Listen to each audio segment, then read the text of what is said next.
मोदी से ज्यादा कोई अच्छा प्राइम मिनिस्टर नहीं मिल सकता। अगर मोदी जी के टाइम पर हमारे देश का कुछ नहीं हुआ तो आने वाले 50 सालों में कुछ भी नहीं होगा पुत्र।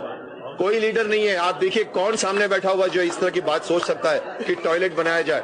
सोचा किसी ने आज तक कि स्कूल के बच्चों को टॉयलेट नहीं होता? सिर्फ आप खड़े हो जाते हो आप लाल किले पर, अगली बार पाकिस्तान ने हम पर हमला किया तो हम उसका मुंह तोड़ जवाब देंगे, यही कहते आ रहे हो आप 50 सालों से। एक शख्स आया है जिसने एक राह दिखाई है। अब राह में रोड़े बहुत होते हैं, ये किलबिश के बाशिंदे भी होते हैं, शकुनी के भांजे भी होते हैं, तो प्रोग्रेस कितनी हुई उसमें मत आंकिए। सोचिए कि सामने कोई लीडर बैठा है जो मोदी जी की तरह सोच सकता है। माफ करना कोई नहीं है। इसलिए वोट कैसे बटेगा मुझे नहीं मालूम। ये बेशर्मी की तरह से ये सारी पार्टियां एक तरह जुड़ गई हैं।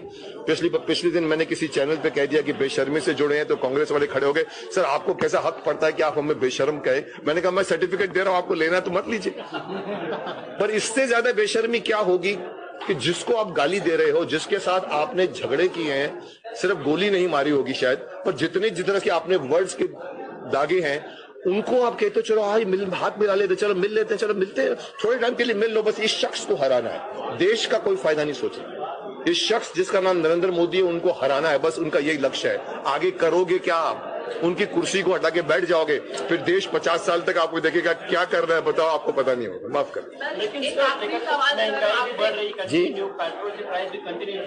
सर। देखिए देश को चलाना बहुत मुश्किल है। ये भारत देश है, ये इतना आसान नहीं है। 4 साल दिए आपने, दूसरी पार्टी को 50 साल दिए आपने। पेट्रोल के पाइप उस जमाने भी ज्यादा थे। आज अगर मैं कह रहा हूं कि मैं ये कर दूंगा, अगर मेरे बीच में अगर किलबिश के बाशिंदे आ जाते हैं, अगर शकुनी के भांजे आते, तो मेरी स्पीड ऐसे फिर ऐसे होगी। तो ये पेट्रोल की वजह से सरकार मत चूज कीजिए। आपका 50 पैसा कम हुआ तो मैं आपको दूंगा, आपने 1 पैसा कम किया तो वोट नहीं दूंगा। This is not apply your mind.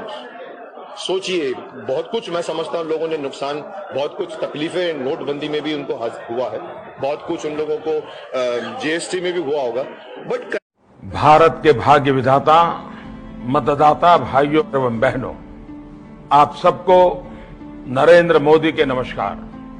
आपका वोट सिर्फ किसी को पराजित करने के लिए नहीं है, आपका वोट भारत के भाग्य को बदलने के लिए है। लोकतंत्र की मांग है हम जाति बिरादरी से ऊपर उठे, संप्रदायवाद से ऊपर उठे, सबका साथ सबका विकास।